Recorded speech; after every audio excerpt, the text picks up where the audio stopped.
அவனியாகி அறியொணா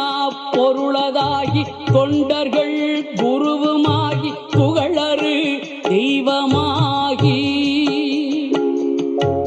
எண் திசை போற்ற நின்ற என்னருள்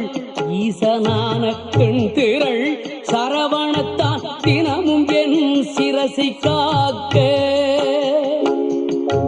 அண்டமாய் அவனியாகி அறியொணா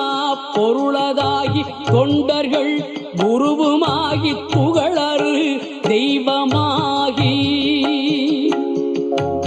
எண் திசை போற்ற நின்ற என்னருள்